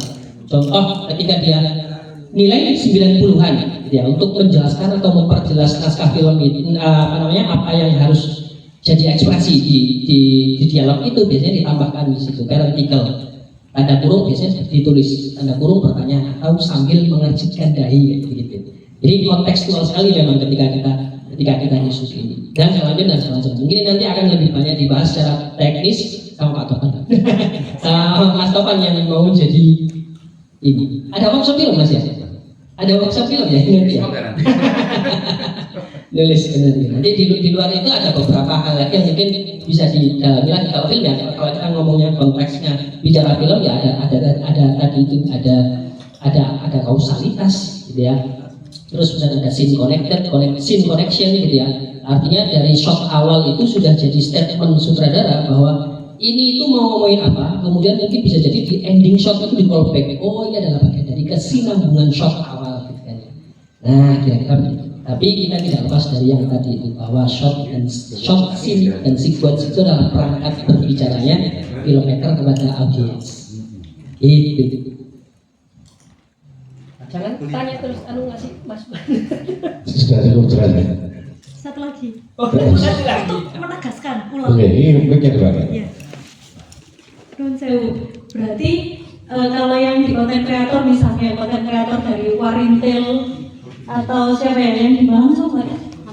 Mama Lela. Itu maksudnya bagus. Konten kreator atau maksudnya sudah sinema. Pun di bawah. Kalau yang kayak jelas ada babak pengenalannya, ada konfliknya, ada babak endingnya, terus kemudian berkesinambungan ke episode yang lain, itu sudah bisa dikategorikan sebagai sinema sebenarnya. Cuman saya lebih enak menyebutnya sebagai video series. Karena biasanya sinema itu dia ada apa ya, ada ciri khasnya tertentu sendiri sih sinema. Gitu. Sudah masuk ke sinema. Sudah? Oke. Ya. Kalau setipe Mamalela memang banyak juga diproduksi hari ini ya. Yang memang cenderung lebih semuanya disederhanakan. Karena mungkin mengikuti apa ya cari mudahnya lah. Karena dia butuh bahwa produksi itu berlangsung terus menerus. Baik, biar singkat ini. Saya persilakan Pak Tuan. Produsernya Mandat. Dulu saya ingat ada almarhum penulis ya, Wijaya Herlambang. 2013 itu nulis buku Kekerasan Budaya Pasca 65. Tapi setelah menulis beliau juga meninggal. Aneh juga waktu itu. Nah, kalau nggak salah di buku tersebut itu sangat jelas menyebut sastra dan film karena budaya. Mungkin saya tanya itu aja ya, di era-era sekarang itu ada nggak contoh film yang masuk kategori yang disebutkan Pak Wijaya Herlambang? Mungkin itu aja ya. Langsung disambung Pak Abrodi. Ini sistem PL. Nopo lagi bingung. Begini, ini pernah menjadi muncul situasi ini ketika KPKP ulang tahunnya beberapa yang diskusi dengan beberapa masyarakat tahun 2020. Bagaimana fenomena audiovisual kita hari ini, terutama terkait dengan media sosial. Kami, saya lah, bukan kami, saya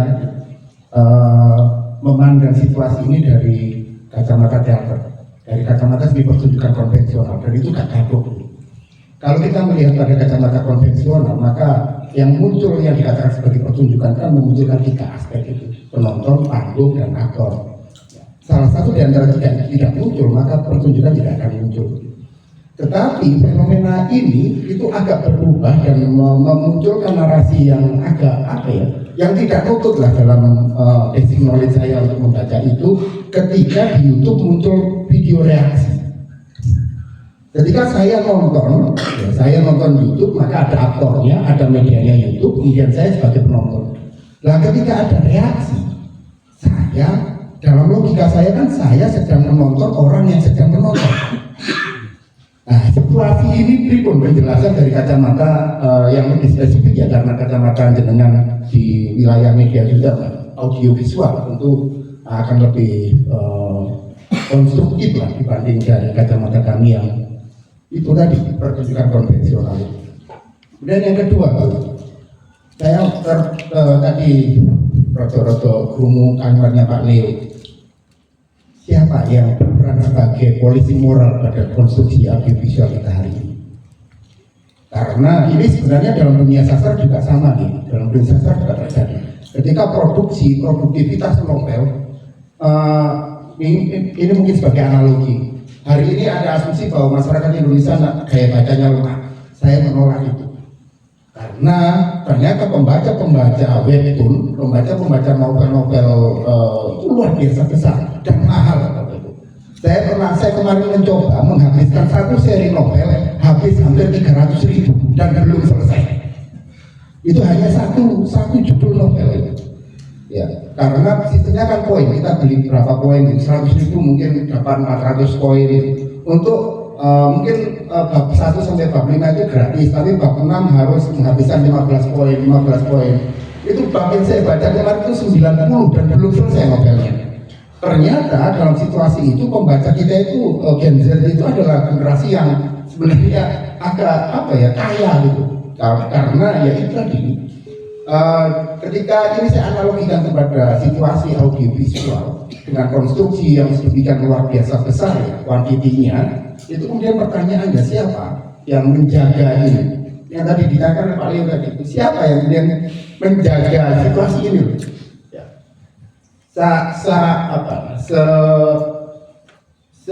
rigid kita lah, contoh dengan mematikan YouTube untuk anak kita kemudian nyeteli YouTube Keep, tapi ternyata juga bocor juga ya. Ini yang masih ada dalam koridor pengawasan kita. Tetapi ketika Gen Z sekarang itu memegang HP yang menjadi jendela dunia, dia bisa melihat situasi itu. Pertanyaan saya ya, siapa yang akan memegang ini? Terkait dengan itu tadi, terkait dengan algoritma ya, terkait dengan situasi itu. Itu yang kedua.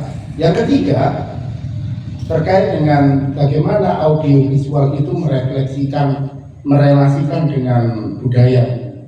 Saya mengambil contoh kasus yang sekarang, situasi sekarang. Kasusnya adalah yang pertama, sekarang ada, meskipun saya belum menonton, ada fenomena agak lain, Menyala Pandiku, itu dikatakan sebagai salah satu film paling laris bertiket. Kalau saya bukan sepakat dengan Pak Topan bahwa film paling laris adalah Pengkhianatan di 13 PKI.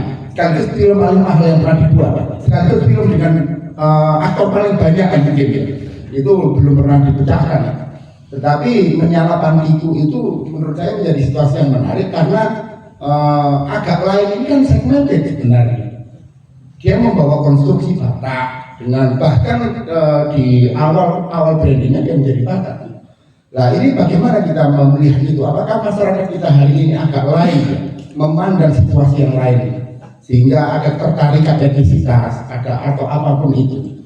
Kasus yang kedua tadi sempat disebut oleh Pak Leo Drajin. Ini juga fenomena yang luar biasa. Segmennya juga besar. Bahkan ada kebijakan politis, saya membaca di Tempo itu bahwa pemerintah Cina sekarang melarang pembuatan film anak-anakku CEO yang tertukar atau apa. Bahkan itu ada kebijakan politis sampai pemerintah Cina melarang itu karena khawatir akan dampaknya. Nah, bagaimana situasi itu terjadi? Kalau dalam perspektif Cina ini menjadi situasi yang kalau dalam saya sandingkan dengan sastra juga sebenarnya itu relate. Kalau kita membaca sastra Cina, sastra lama Cina, kayaknya memang begitu itu template-nya.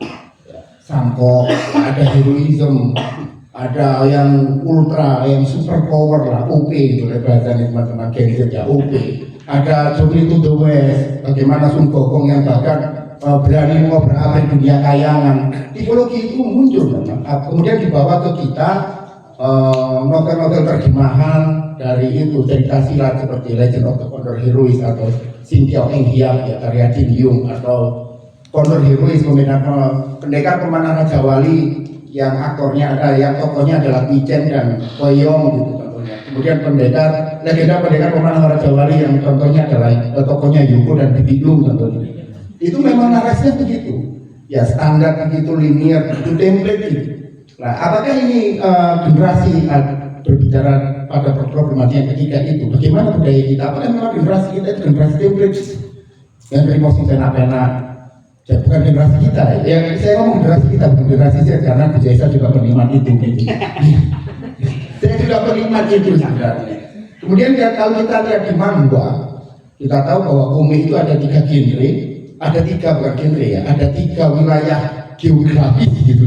Manhwa dengan HUA itu adalah komik produksi Cina, Manhwa HWA itu adalah komik produksi Korea, dan manga itu adalah komik produksi Jepang.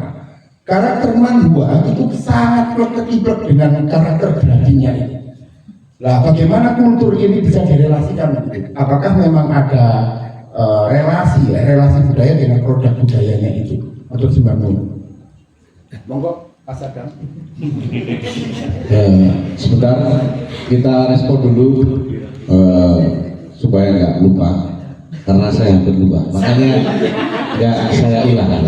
Jadi apa yang saya sampaikan sesuatu terkait pencairan lama tadi ya.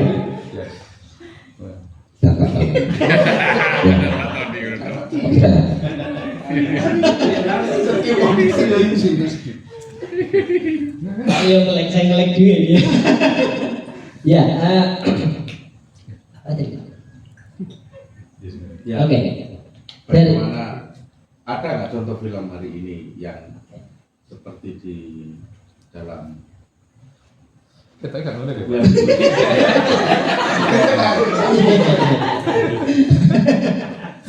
Oke, saya mau coba respon yang paling ingat dulu ya, nanti coba dipantik lagi bertanya. Terkait dengan kondisi moral ya, ini yang paling mungkin sekarang jadi satu bahasan yang belum ketemu gitu ya, belum ketemu kira-kira siapa yang akan menjadi apa ya pemangku kebijakan untuk mengelola ini gitu ya. Nah, kita sebenarnya kalau kita merefleksikan beberapa kejadian di Indonesia ketika era reformasi itu, keterbukaan sembarang kalir itu kemudian bergejolak gitu ya. Waktu itu mungkin wajahnya jadi bagus, tapi saya melihat saya sebagai anak kecil yang waktu itu yang mungkin sekarang baru belajar tentang fenomena itu, melihat bahwasanya mungkin masyarakat kita belum sesiap itu untuk sebuah keterbukaan, sehingga sekarang kita kenal istilah kebanjiran informasi itu apa namanya? Pak Lali ya. Ya, kita kenal yang kemudian kita masuk ke dalam era disrupsi digital ya. Era disrupsi digital itu kalau saya pribadi sebenarnya melihatnya adalah seperti bayi yang gumoh. Ya. Gumoh gitu ya. Dia tidak nggak ada penyakitnya ya, gumoh aja kakean gitu ya. Nah, sehingga apa yang harus dilakukan adalah ya, kalau dalam konteks bayi, orang tua harus memahami kelakuan bayi dan keterbutuhan bayi. Nah, kalau dalam konteks komunikasi dan informasi digital, ya kita sendiri kapan kita akan aware, apa yang tadi dikatakan sama teman-teman, kapan kita aware terhadap informasi itu, atau kapan kita akan membatasi sendiri informasi apa yang kira-kira perlu kita konsumsi. Karena mau nggak mau, saya belum mengkaji terlalu jauh mengenai kira-kira siapa yang berhak menjadi otoritas pemilahan komunikasi, pemilahan informasi digital ini ya. Tapi kalau saya pribadi itu sih sebenarnya yang perlu dilakukan adalah bagaimana kita aware terhadap apa yang perlu kita konsumsi dan apa yang tidak perlu kita konsumsi. Termasuk habit yang paling umum dilakukan adalah nonton story. Ya, nonton story itu bagi saya pribadi, saya membatasi nonton story sengaja. Karena apa? Karena saya nggak mau muncul banyak hal informasi yang kemudian membentuk atau membuat sebuah perubahan terhadap diri saya. Gampangnya kan begitu. Kalau kita nonton story teman kita lagi jalan-jalan ke Singapura, beli motor baru, beli ini baru, pasti akan muncul penyakit. Ya, kira-kira gitu ya. Nah, minimal adalah dalam rangka hal itu. Nah, kita tahu bahwa story itu adalah platform audiovisual gitu kan ya.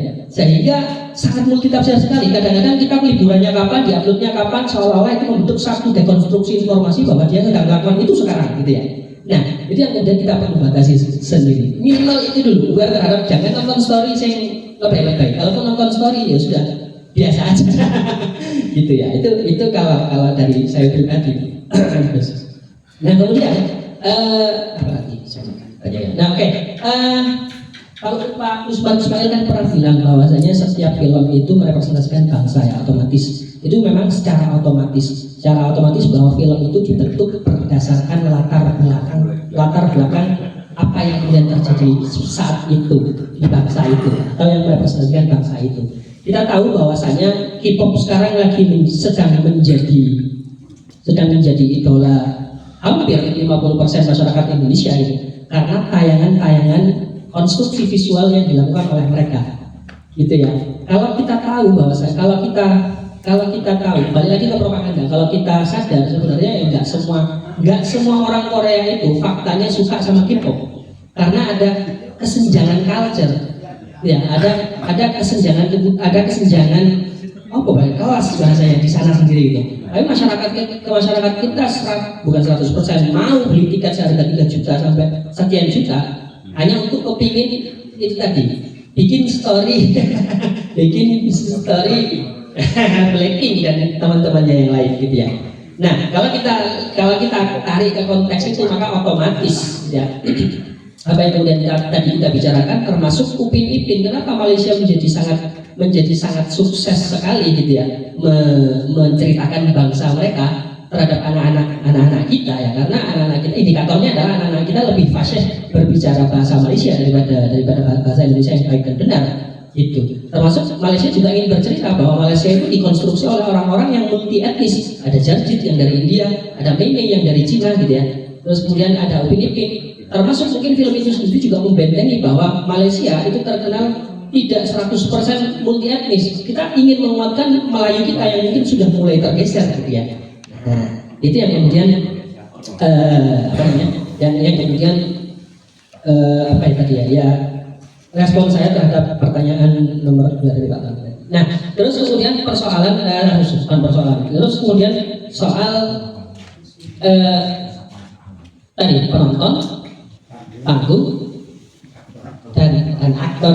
Nah, di film sebenarnya jauh lebih kompleks dari itu, termasuk di satu departemen penyutradaraan itu kita harus jelas yang disebut sebagai staging dan screen direction. Dan ada ilmu yang memang mengarahkan gambar, mengarahkan pergerakan pemain dan segala macam. Sebenarnya kalau dalam ilmu film, kalau dalam ilmu sinema, kita penonton itu juga harus paham logika cerita, logika adegan, dia masuk dari sebelah mana, dia keluar kemana, shotnya itu awalnya dari sebelah kiri, dengan balasan reverse shotnya itu dari sebelah kanan atau sebaliknya, itu juga harus jelas. Sehingga itu ada aturan memang untuk istilah untuk staging dalam film. Sehingga saya kira juga masih ke dalam satu, ya alhamdulillahnya film itu jadi satu karya yang memang lengkap ya, dari mulai karya sastra dengan cara dia ditulis dulu, nggak mungkin langsung dieksekusi kecuali mungkin beberapa hal, termasuk film Mandan kemarin. Wah, itu keren sekali ya, ditulis dulu beberapa scene ya, artinya dia tetap melibatkan karya sastra. Bahkan dalam dialognya Pak Sijoman ya, aku adalah, itu ada karya sastranya dalam bentuk audio, direpresentasikan dalam bentuk audio gitu ya.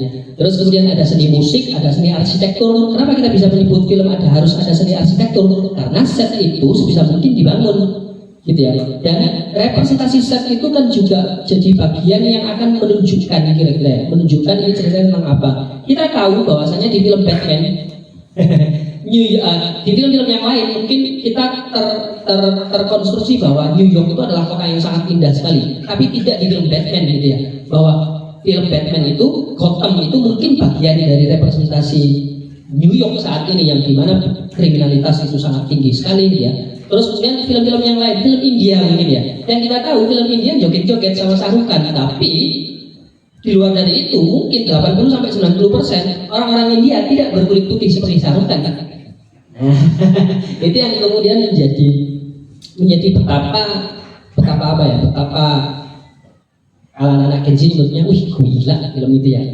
Nah kira-kira itulah yang kemudian kenapa saya, Pak Topan dan yang lain-lain atau teman-teman yang masih bertahan di filmmaking masih menggunakan karya ini, karena kita bisa meramu gitu ya, terus kemudian menjadikan sebuah konstruksi karya yang memang didesain dari awal, elemen-elemennya itu kita pikirkan satu persatu gitu Pak. Mungkin Pak Topan nanti akan bisa menjelaskan kenapa aktor itu harus masuk dari sebelah kiri gitu ya, kenapa aktor yang lain kalau antagonis atau kalau protagonis masuknya dari sebelah kanan, kenapa shot itu harus dimulai dari langit dulu, habis itu masuk ke ruangan gitu ya. Itu semuanya punya meaning, dan itu yang kemudian menjadi staging kita. Screen itu yang kemudian menjadi apa bahasanya? Screen itu yang kemudian menjadi pengganti panggung mungkin ya, pengganti panggung dari seni pertunjukan yang lain. Saya nggak tahu apakah film masih masuk dalam seni pertunjukan, Pak Leo.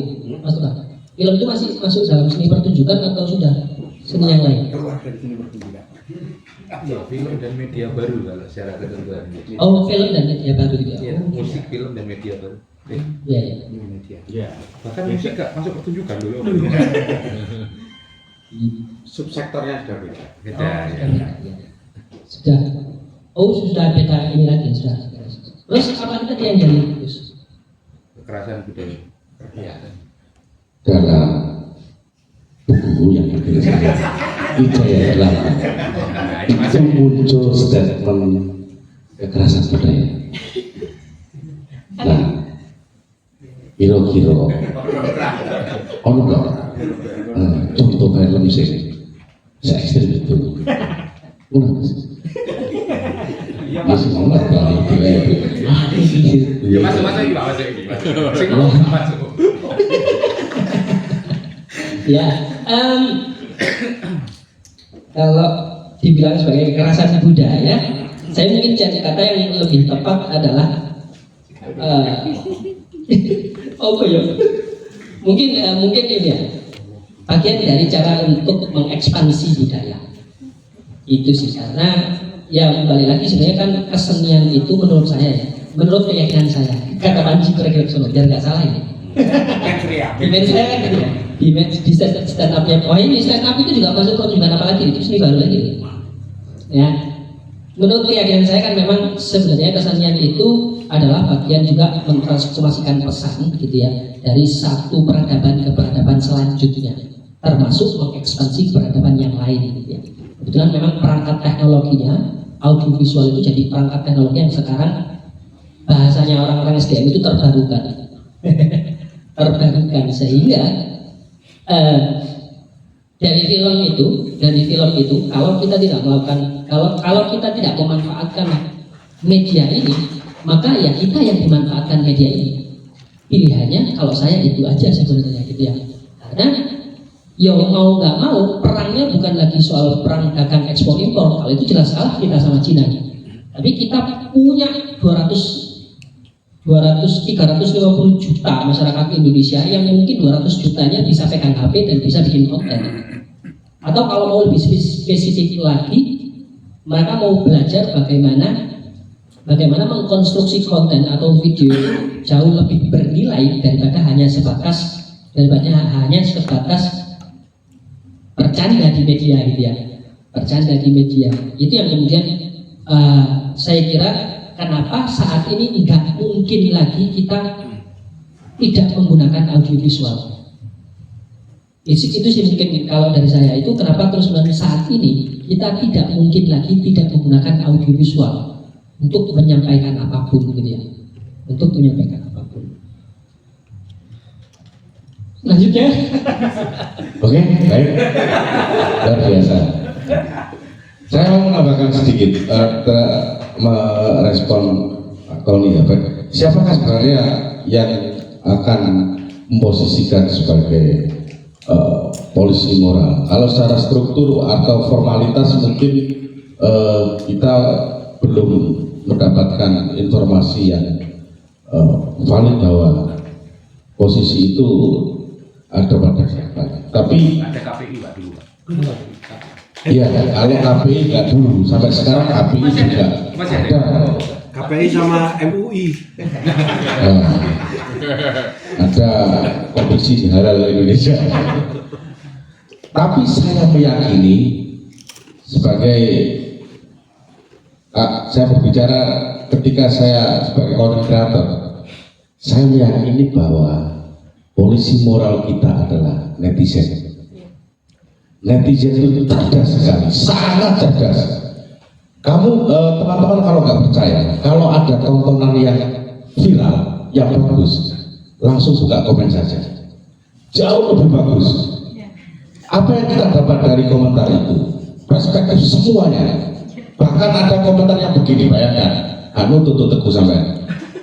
Ketika ada tontonan yang di situ mengarah kepada situasi yang negatif, itu ada langsung ada komen, tidak ngomong atau tidak ditulis, walaupun dalam hati sudah dicatat ya, terus dicatat usul. Kok jadi ruhai? Ya orang kancani batin, kurang ajar. Jadi bahkan itu yang strategi yang saya lakukan sekarang. Ada beberapa layer yang saya coba lakukan. Layer terakhir adalah saya akan cari sudut pandang atau POV-nya dari netizen. Sebenarnya mana yang perlu kita pertebar seperti itu, sehingga seperti yang dilakukan oleh Panji itu netizen yang mendukung sekarang. Bagaimana ketika ada pola yang mengatakan bahwa apa yang dilakukan itu lalu diberikan apa jadi komentar atau direspon oleh si Tompi, ya maka justru netizen yang lebih memberikan satu statement yang di situ mengarah ke mau dibawa kemana persoalan ini. Dan bahkan hebatnya netizen kita itu kan dia sudah bisa memberikan solusi. Jadi netizen Indonesia itu sangat solutif sekali. Bahkan ada sekali tuh video 5 tahun yang lalu bisa dimunculkan hari ini. Kayak itu di tahun 2023 itu bisa langsung dimunculkan ketika isu itu dinaikkan, gambarnya langsung dimunculkan.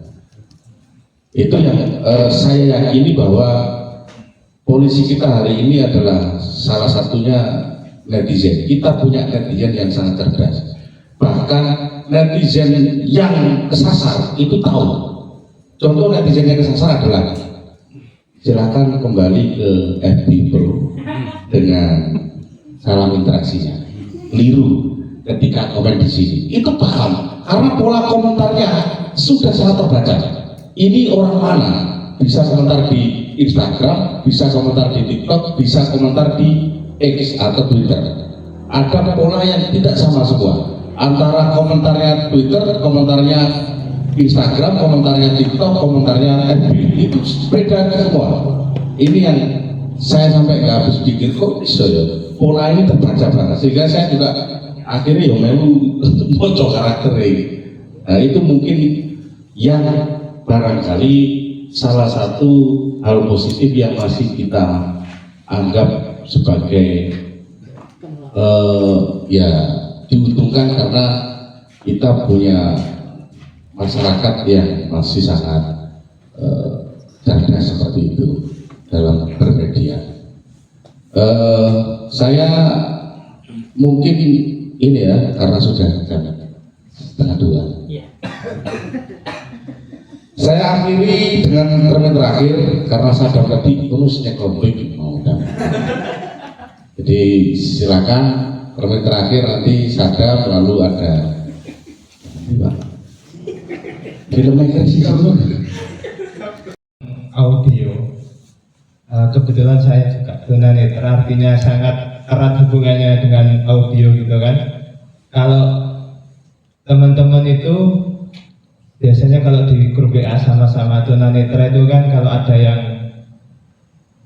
pakai teks itu kan malah dikeroyok gitu kan, malah kamu sok-sokan. Itu beda hanya dengan di grup yang ada teman awalnya gitu kan. Kalau pakai pesan suara kan mohon izin pakai pesan suara dulu gitu kan. Nah itu kenapa? Karena kalau pakai audio itu kan pertama kita bisa mengenali suaranya, kedua dengan gaya bahasanya itu kita bisa sedikit memahami karakternya gitu kan. Nah itu mungkin sedikit fenomena yang bisa saya berikan di teman-teman disability tunanetra gitu kan. Terus juga kemarin waktu HDE itu kami dari teman-teman Pertuni Lamongan ini membuat film gitu kan. Membuat film bagaimana tentang perjuangan dari disability netra yang dikucilkan, kemudian berjumpa dengan teman-teman Pertuni, kemudian dari situ bisa sampai kuliah. Hanya saja mungkin karena penggarapannya atau pengerjaannya kurang, ya namanya tunanetra sing kerjaan jadi kan nggak progres sama sekali gitu kan. Jadi kurang mendapat respon yang baik gitu. Jadi ada kurang gitu kan. Itu konsep wes berhari-hari dikerjakan hanya sehari gitu kan. Jadi ya nah kemudian kami belajar dari situ bahwa ternyata film yang terlalu panjang itu juga kurang relevan, juga tentang editing, tentang kalau teman-teman netra kan gak terlalu banyak omong tapi intinya kan kurang gitu kan. Nah itu juga berpengaruh pada kenapa kok film kami kemarin waktu ditayangkan kurang mendapat respon. Nah, jadi kemarin itu teman-teman dari Tunanetra Lamongan itu berencana untuk membuat film-film pendek gitu. Jadi kita kumpulkan pesan-pesan suara itu, terus kita edit, nanti kita ada apa itu kan sekarang AI kan bisa untuk gerak-geraknya gitu kan. Nah itu pakai AI-nya, jadi kita pakai audio gitu, itu masih rencana kami gitu kan. Nah cuman ini juga tadi juga ada pernyataan bahwa sekarang itu banyak yang membaca karya sastra gitu kan. Nah, untuk teman-teman tunanetra sendiri itu dalam hal membaca sastra itu juga terpengaruh dengan bagaimana audio itu, misal gini, di PDF kita bisa membaca buku gitu kan tentang beberapa karya sastra gitu kan. Tapi sebaik apapun isi dari karya sastra itu masih kalah dengan visual novel. Visual novel itu pertama kita bisa memilih tentang narator-naratornya. Jadi kita bisa misal ada suara gitu kan, ada gitu. Ada ya. Ya ada gitu. Jadi itu lebih menarik meskipun ceritanya ya ngono-ngono aja kan gitu. Itu adalah satu gambaran bagaimana audio itu juga bisa menarik menarik membaca gitu. Mungkin itu sih pernyataan dari saya akhiri. Wassalamualaikum warahmatullahi wabarakatuh. Waalaikumsalam. Lebih heroik pasti. Ini menarik Pak Lukman. Bagaimana kekuatan audio yang memang ini sangat benar-benar dibutuhkan oleh teman-teman tunanetra. Apakah ketika dia atau teman-teman ini mau tidak mau bersandar pada audio, maka ya audio harus berpresisi seperti itu. Nah ini monggo direspon sekaligus. Nanti ini Mas Adam ya, mentornya nanti ada Pak Lukman dan Pak Nova ya, untuk dalamnya teman-teman Pertuni Lamongan nanti direspon dulu Pak. Gelap ini. Mas, gelap bising. Iya. Gimana ya? Jadi gini, memang Mas Adam, jadi kami itu di filmmaker, artinya teman-teman filmmaker dan juga pegiat festival memang sedang mencari sedang dicari kira-kira gimana cara untuk melibatkan atau menumbuhkan satu tontonan ya, walaupun outputnya bukan tontonan nanti ya, atau media yang bisa menggrab atau yang bisa mengajak teman-teman inklusi untuk bisa menikmati sinema begitu. Kalau ngomongin audiovisual, sebenarnya platform OTT seperti Netflix itu kan sekarang sudah menambahkan audio deskripsi ya. Kita kenal kalau di luar itu ada pengembangan film, ada pengembangan pertunjukan film, pemutaran film, ada sinema bisik. Mungkin jangan pernah dengar namanya sinema bisik. Jadi nonton film, keputar audionya tapi sambil dibisiki adegannya. Nah tapi memang masih sedikit menimbulkan pro kontra karena teman-teman inklusi ini risih dibisiki. Aku ngeker audio kok bisik ini. Jadi ngeriwui aku tidak tekan ini. Nah gitu. Sehingga Netflix kalau dengan subscribe Netflix itu ada audio deskripsi yang memang menambahkan deskripsi adegan dan juga shot ketika sedang diputar ya, selain dialog dan musik gitu ya. Ya memang kita harus tahu bahwa manusia itu melihat sesuatu atau membayangkan, mengimajinasikan sesuatu itu dari yang disebut sebagai theater of mind gitu ya.